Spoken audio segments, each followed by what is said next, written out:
Somewhere in the Skies is brought to you by HelloFresh. Delicious, healthy food delivered to your door and made in your kitchen. Next time you're listening to the show while preparing your HelloFresh meal, visit HelloFresh.ca and use the promo code Somewhere50 for 50% off your first box. Courtesy of your friends at the Antica Podcast Network and HelloFresh. Hey guys, Ryan Sprague here. As you all know, the Somewhere in the Skies podcast is always free to consume, but it isn't free to create. That's why I've started the Somewhere in the Skies Patreon campaign. On a monthly basis, you give what you think the show is worth. You'll be helping the show continue, grow, and to be something truly communal. And remember, there are rewards for each level of contribution, and the list is only growing. So please, help Somewhere in the Skies now by becoming a patron. To contribute and to learn more, visit www.patreon.com/somewhereskies. Thank you for your support. And now, on with the show.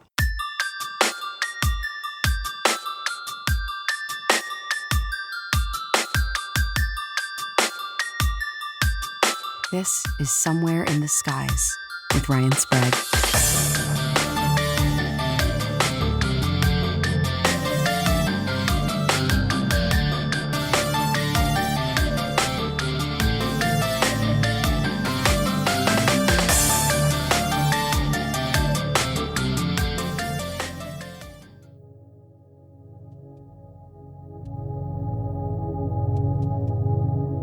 Welcome to Somewhere in the Skies. I'm your host, Ryan Sprague. This week, we're going to do something completely different, and admittedly, should have happened much sooner. When I first started the podcast, I pronounced that it would pick up where my book of the same name left off. And the book focused primarily on those who've witnessed and experienced the UFO phenomenon firsthand. And while I've interviewed many researchers and others with an interest in this topic on the show, the core of this entire mystery rests on the shoulders of the witness, always. So today, you're going to hear 4 separate accounts from 4 separate witnesses. They span decades, continents, and experiences. My heartfelt thanks goes out to Vance, Kieran, Scott, and Bryon for sharing their stories today. These stories genuinely interested and mystified me, and I hope they will do the same for you. But more importantly, I hope you'll share these accounts with others. Maybe, just maybe one more person will have the courage, as these 4 did, to come forward with their own stories, and we can then move forward without ridicule or hesitancy and begin to embrace these deeply profound experiences somewhere in the skies. I hope you enjoy. Hey, Ryan. Thank you for asking us to do this. I'm Vance Nesbitt, but I appreciate you asking and putting the word out there because I love to hear other people's UFO experiences. My experience, it was actually my first experience into anything strange or abnormal or paranormal, however you want to categorize it, but it was my first experience. I was either 6 or 7 years old. We lived in a 2-story house in the rural suburbs of Chicago. What I mean by that, it was an undeveloped urban or suburban area.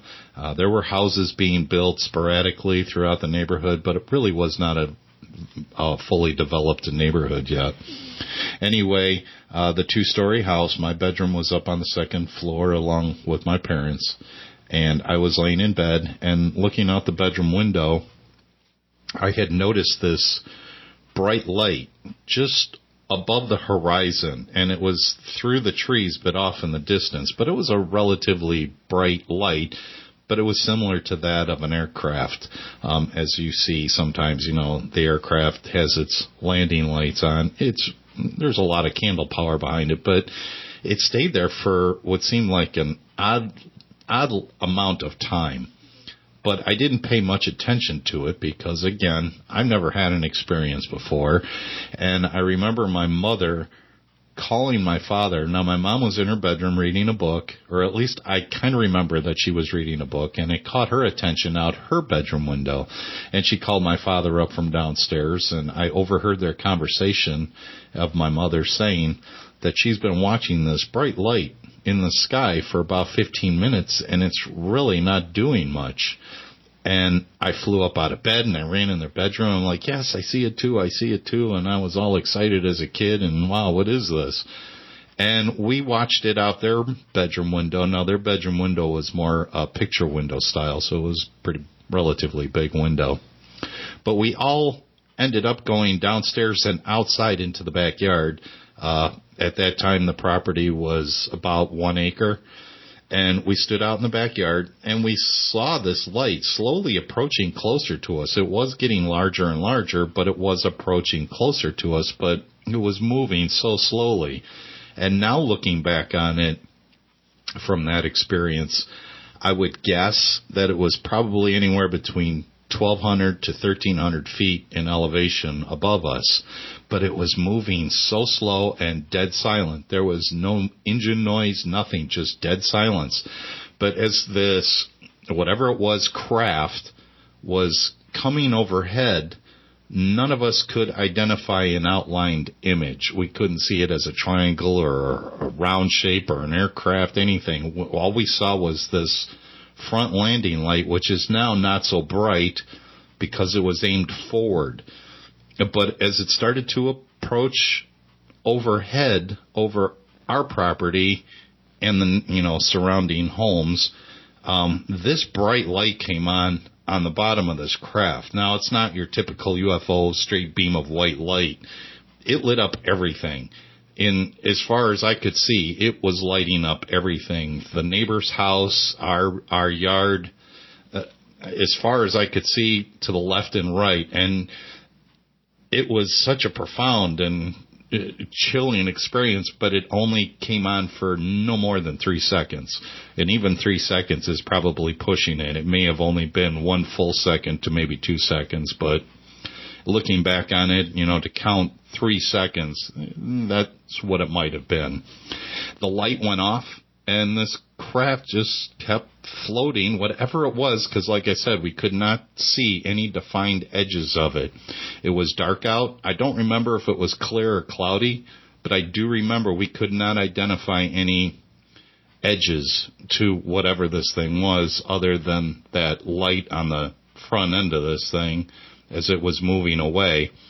And we watched it for a total of about 40 minutes from the time when I first noticed it off the horizon till it just drifted off out of sight behind the trees and we couldn't see it anymore. But the strange thing is, I don't remember to this day if I ever had a conversation with my mom and dad about what their opinion was about this whole thing. I'm sure we talked about it. I just don't retain any information after that. I think probably because all the neurons in the brain were firing as to what this strange experience was, but it threw me into this whole world to begin with. So thanks for letting me share.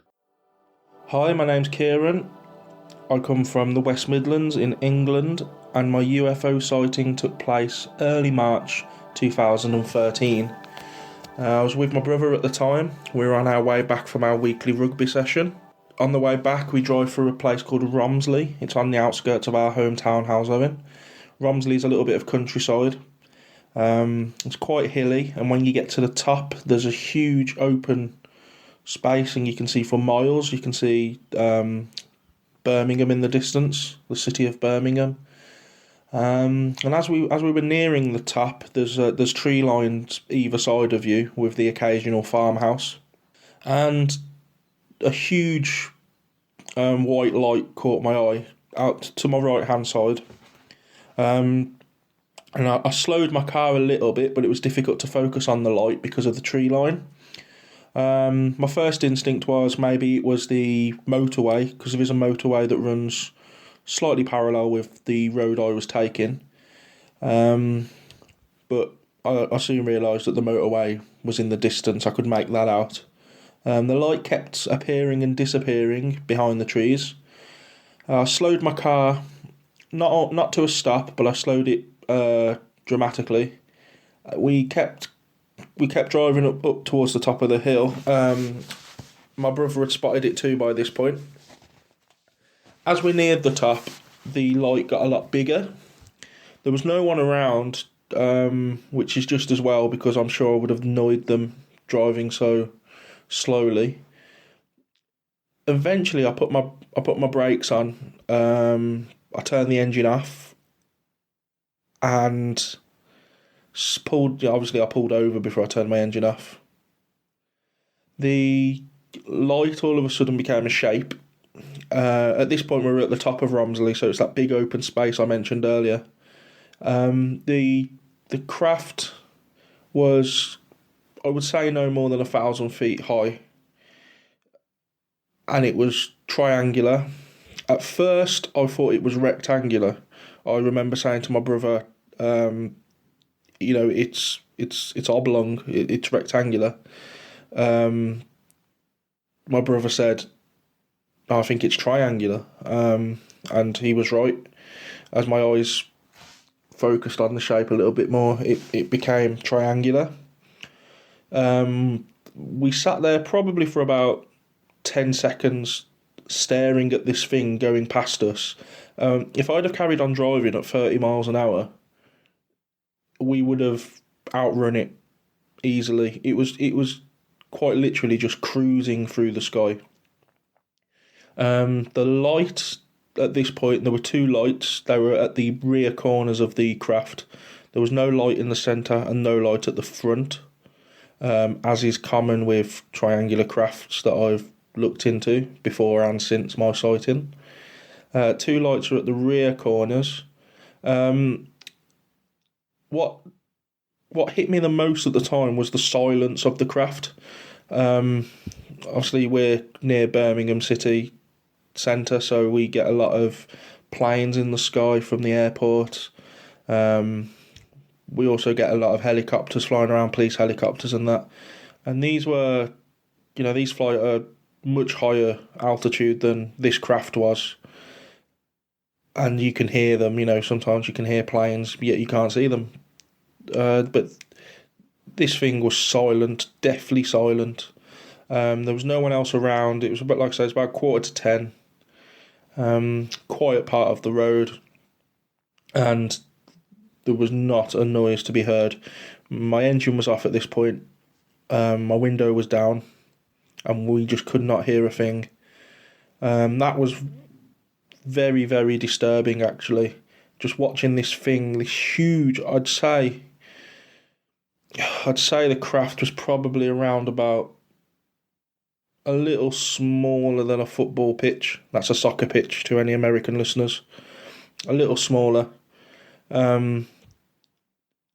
It was, for that size, you'd think there would be a noise, but there really wasn't. I have to emphasise the fact that there was no noise whatsoever.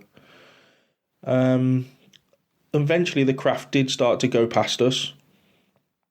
I remember me and my brother constantly asking each other, what the hell is this thing?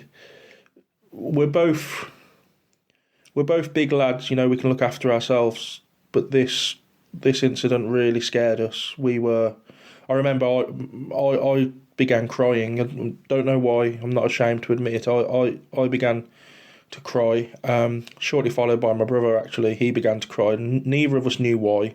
We couldn't explain why we were crying, but we were scared. It was petrifying.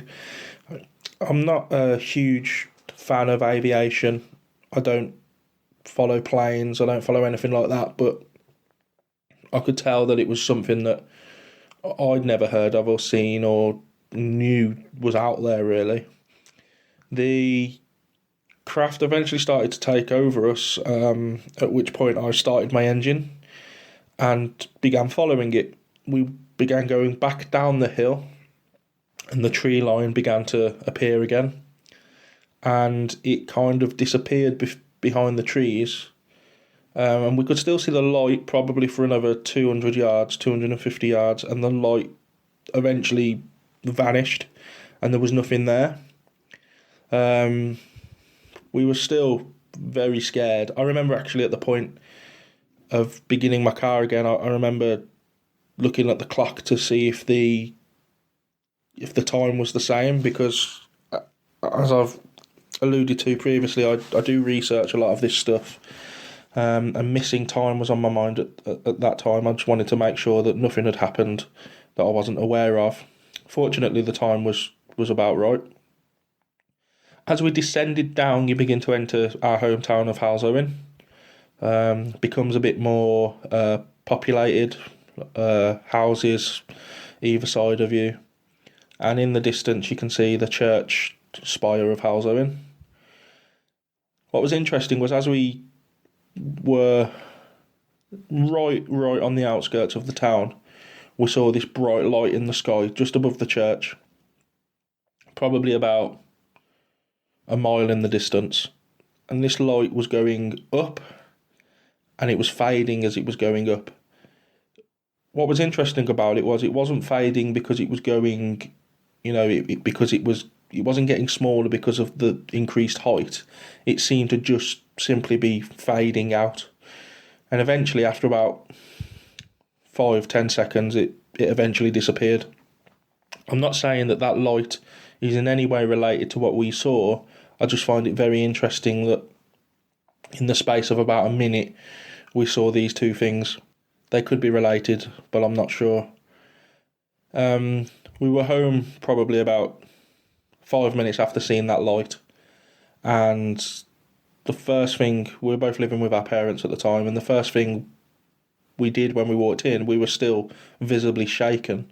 I remember having to wipe my eyes before I walked in to see my mum and dad, and we told them what had happened, and they looked at us as if, are they having a laugh? Are they mocking us? But at the same time, you could see they were slightly worried, ever so slightly. What pleases me is that my brother was with me at the time. I'm the UFO nut of the family. My brother very rarely shows an interest in it. I could have a conversation with him about it, but it wouldn't hold his attention for too long. Yeah, I'm glad he was with me because he validated everything I saw. He saw exactly what I saw. He felt what I felt. And that allowed people like my mum and dad, I guess, to believe me a little bit more, because if I'd have been on my own, they probably would have doubted me, thinking I'd made it up, because that's something I've always wanted to see. But my brother witnessing it as well gave me a lot of credence, added a lot of credence to my story. I remember I couldn't get it out of my head. I rang my partner at the time and told her what had happened. Again, she was, she was kind of humouring me, I guess. She wasn't massively interested in it, and to this day she's not massively interested in the subject, really. I felt alone a little bit. I spoke to my brother about it, but he very quickly withdrew from the subject. I'm not sure whether he just didn't have an interest in it. I'm not sure whether it frightened him to the point that he didn't want to talk about it. I'm not sure, but he was very quiet, and I felt alone. I didn't have anybody really to talk to. Didn't have anybody to turn to. Some people, lent me support, of course, but it didn't quite feel like they were taking me as serious as I'd like them to have done. And that was the sighting, really. And then, really, for the next few days, I was still shaken. And, even now when I think about it, I just can't get my head around what it was I saw. I've spoken to my brother a few times since about it, but nothing too deep. So, in terms of what it was, I have no idea. It's something, obviously, I've thought about quite a lot. Was it an alien craft? I don't know. Was it a government craft? I don't know. It was definitely something that I've never seen. I've never seen this type of craft on a documentary. I've never seen it at an airport. I've never seen it in a film, unless it's a sci-fi type film. I've never seen this craft. Yeah, so personally, I'd like to think it was aliens, because that's a passion of mine to research that kind of thing. Whether it was or not, though, I'm really not too sure. Hopefully that's giving you a bit of an in-depth into what it is I've seen. Interestingly, since that sighting, both me and my brother have seen more lights in the sky, shall we say, than I'd ever seen before that. We both have a much more open mind now as to what it is that we're looking at in the sky. That's me. Thank you very much for listening to what I have to say. And I'll speak soon. Thank you. Hey guys, I have to interrupt this week's interview for just a moment to remind you once again that Somewhere in the Skies is brought to you by the amazing folks over at HelloFresh. Next time you're listening to the show while making your delicious, healthy HelloFresh meal, be sure to tell a friend about the amazing offer we're currently giving away. By using the promo code Somewhere50, new HelloFresh members will receive 50% off their first box. And trust me guys, I tried 3 of their amazing vegetarian dinners and I was instantly hooked. It's fast, it's easy, and in under a half hour, you have a meal the whole family will enjoy. Consider HelloFresh today by visiting hellofresh.ca and again using the promo code Somewhere50, courtesy of your friends at the Antica Podcast Network and HelloFresh. And now, back to the show. This is Scott Santa. I'm doing this on behalf of Ryan Sprague. I'm 61 years old, retired from the United States Coast Guard and disability retired from the Postal Service. I was a MUFON field investigator for 24 years before I opted out. I had an experience in 1974, August, the date unknown. I was at a drive-in theater here in my local town. It was my first year of college. Not much going on that night, so I called a friend up and said, hey, let's go see these movies. Which movie they were, I can't tell you. But anyway, at the drive-in, we get to the drive-in. It was a beautiful summer evening. Stars everywhere, clear as could be. Just a picture-perfect summer evening. Well, we parked in the back of the drive-in movie. Obviously looking for chicks, and settled in to watch the movie. Well, just not too long after we got there, we got some food and stuff, got back to the car, and again settled in. I noticed something out of the top of my eye, and before I could react, there was this huge chevron thing. For lack of better words, I want to call it a flying craft, but it came from the west, flying from the northwest actually to the southeast, and it came just like right over top of the drive-in theater picture, the screen, and its speed of advance might have been 10 miles an hour. It just seemed to float rather than fly. It wasn't bobbing, and it never deviated from its flight path. But it was entirely black. There were no lights, and there was absolutely no sound. I mean, there wasn't any sound anywhere.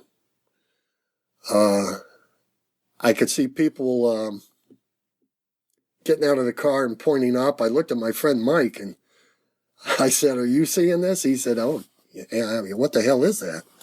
We got out of the car and we watched. Well, as the craft, for lack of a better word, after the entirety of the craft was centered over the drive-in parking area, all the lights went out. The movie stopped. Lights in the concession stand, everything went black. It just went dark. And that was kind of freaky. Nobody was running away or panicking, and I could tell people were pointing and looking at each other, like trying to affirm that everybody was seeing what everybody else was seeing, and that was the case. About that time, my ears popped.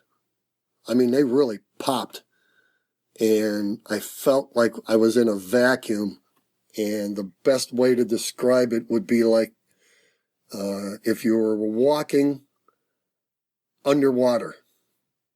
you could almost see the air shimmer around you.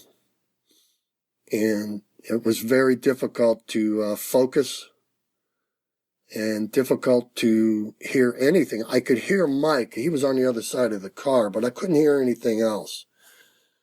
Yeah, but we kind of just stopped talking to each other at that point, and we're looking up. And this thing, it was so close. At least it appeared that close. I felt like I could have picked up one of the gravel rocks and hit this thing if I threw it as hard as I could. Now, this thing was huge. I mean, to tell you, I'm guessing 3 football fields, for lack of a better word. It outflanked the length of the drive-in parking. At least it appeared to do so from my vantage point. And it was very strange. And like I said, it didn't travel fast, so we got a good look at this thing, and it just kept on going. Again, 10, maybe 15 miles an hour. It took a long time for it to get over. And we stood there and watched it. And about the time it got to the rear end of the drive-in theater parking lot, which behind it was undeveloped country back in that day,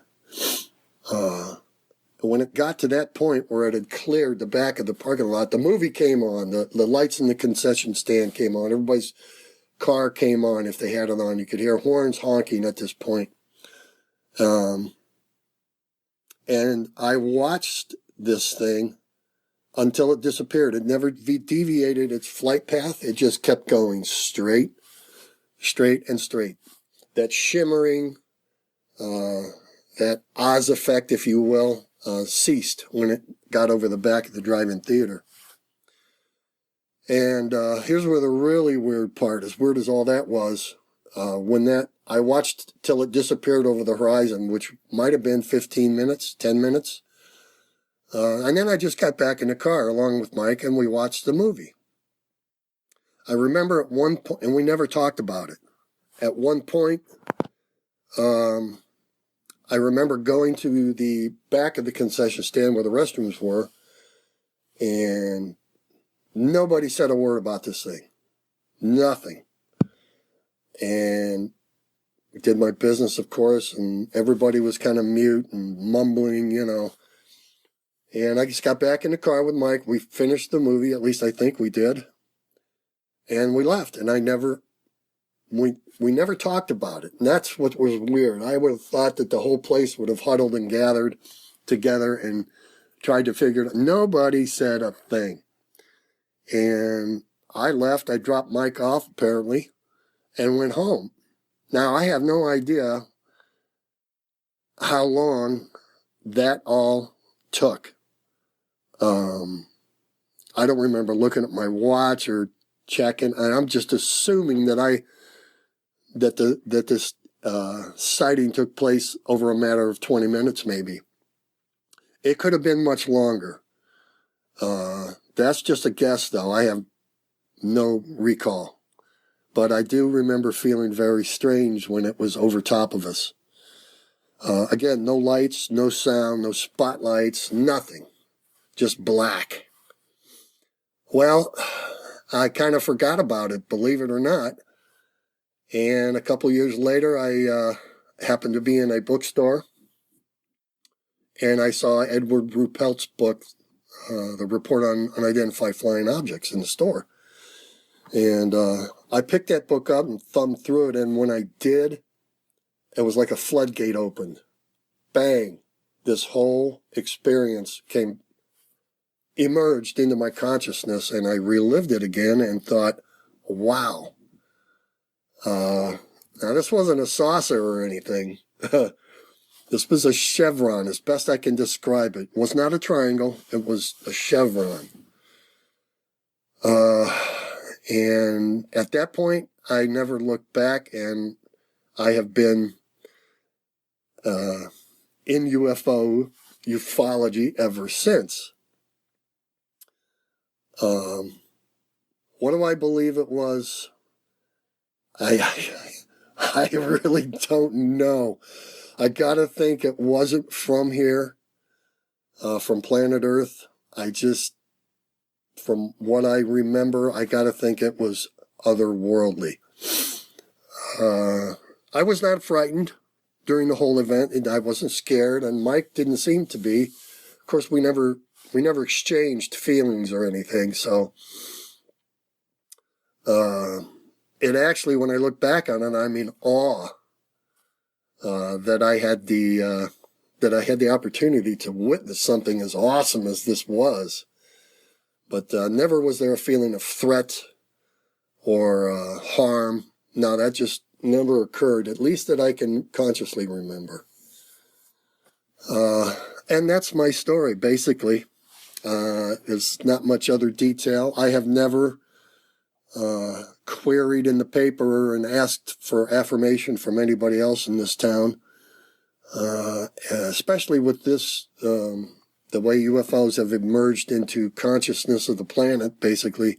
So much different now than when it was when I was a young punk in college. But now I don't think it would be too good of an idea for me to report this. And I'm not even quite sure how I would go about phrasing a question if I were to put something in the paper and ask for somebody to step forward and say, were you there? Or, yeah, I was there. But, God, I'm afraid of what might come out of the woodwork. I don't need the affirmation personally. I know, like the movie says, I know what I saw. And that's that. Again, the strange thing is the disappearance of action or remembering of the event until a little bit later when I was prompted by that book. So again, that's my story.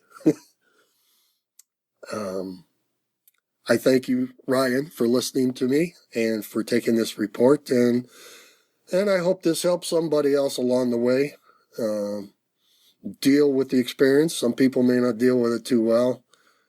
And I might add, I have never consciously, have no recall of ever seeing something again. A couple of bright lights moving really weird when I was in the service out in the middle of the ocean. Yeah, but never anything I could identify as a craft. But I did see lights in the ocean, or I should say in the sky above the ocean, that didn't act normal. Zigzag, back and forth, that type of thing. So that was a little strange too. But anyway, that's it. Ryan, thank you so much. I appreciate it, and I hope this helps somebody deal with their event. And best of luck to all.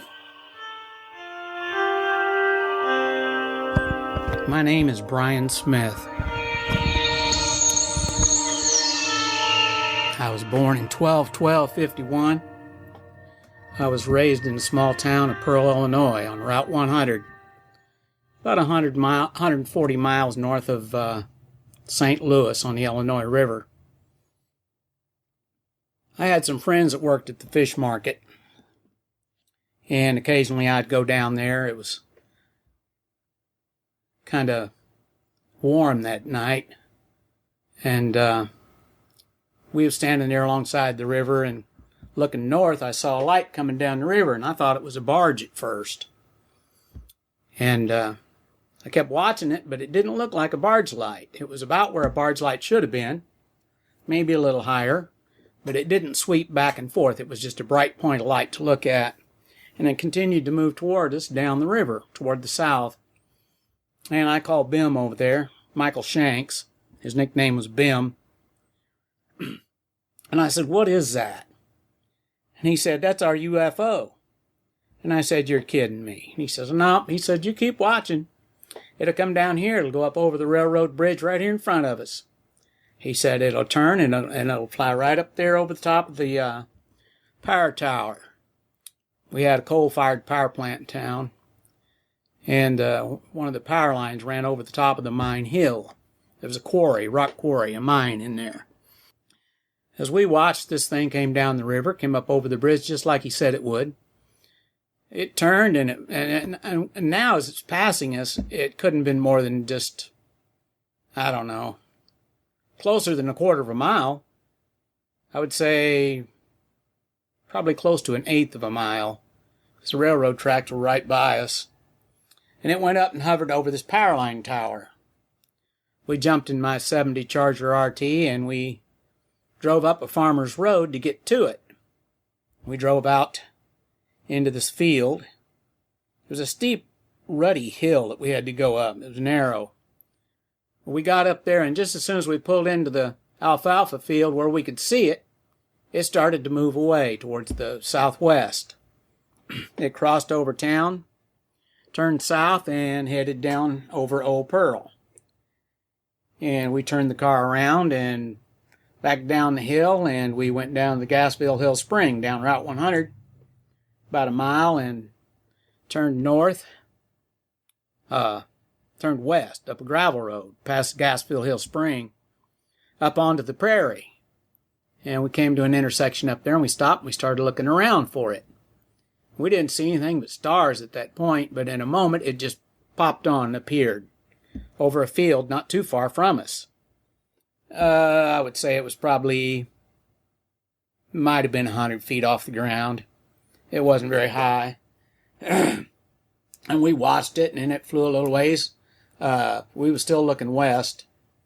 And this disc was probably about 30 feet in diameter. Brilliant white to look at. Never made a sound. And it flew off towards the south. And over time, I learned that it came through 3 to 4 times a week around midnight. And we chased it several more times after that. But one night I was with another friend of mine in his mom's car, Leslie Allen. And we was coming from the roller skating rink that night. And he didn't know about this thing. I hadn't told him. And we was pulling into town, and I saw it hovering over the, it was about 11:30 at night. Saw it hovering over the tower. And I told him, I said, just inside the sandbags here, there's a levee that goes around the town. I said, pull over, we'll get out and we'll watch this thing. So we got out of the car, and we're standing there watching it, and we're right in the town limits. Pearl's not very big, had a population of around 500 back then. And it looked to me like the light was getting bigger. But it wasn't, it was coming straight at us, and it flew down and hovered just, I don't know, maybe 4, 5, 6 feet above the road, right in front of us, just a few steps from us. And we was looking toward the east at this point.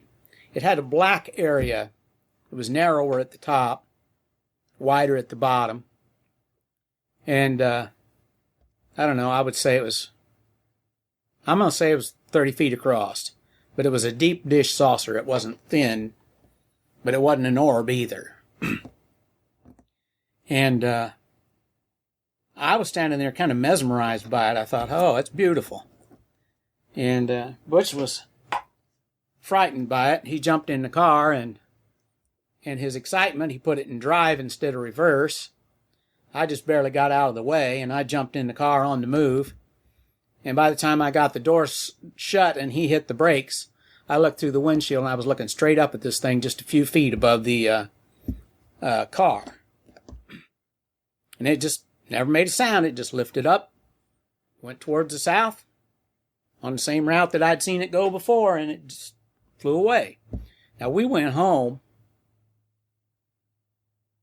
and to tell my mom and dad about it, and Dad and Gina, my sister Gina, had just come in from feeding the ponies at the farm. And they had seen it flying away too. And they was talking about it when we got there. They came in what we called a shortcut. It was the back way to the house. We went around the long way through town. So we told them what we saw, and Gina believed me, but Dad didn't. He said, oh, it had to be a helicopter or something. I said, no, it wasn't. But that's what we saw, and to me it mesmerized me. I had seen it before, and I was fascinated with it.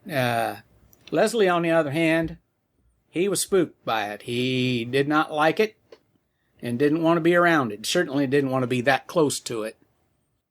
It was definitely a flying saucer. Other than that, that changed my life, since I had been told there's no such thing as ghosts, and we was raised in a haunted house. There's no such thing as aliens or flying saucers. We're the only creatures that God ever made. And I found out that both were untrue. The paranormal does exist. Aliens and flying saucers do exist.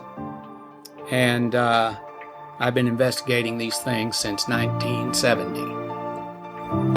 But I hope that everyone understands that when you see something like that, whether you believe in it or not, especially if you don't believe in it, once you see something like that, your life has changed forever. There's no going back.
Skies is produced by Third Kind Productions in association with Antica Productions and the Antica Podcast Network. To learn more, visit anticaproductions.com.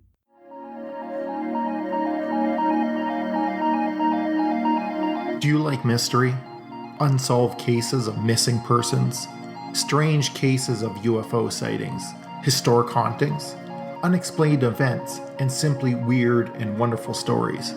Well, join us each Sunday on our second season of Unsolved Mysteries of the World. Our podcast is available on iTunes, Stitcher, Podbean, or your favorite podcast directory. After you are finished listening to Somewhere in the Skies, search for us on Facebook and join us to uncover some of the world's strangest mysteries. Again, that's Unsolved Mysteries of the World.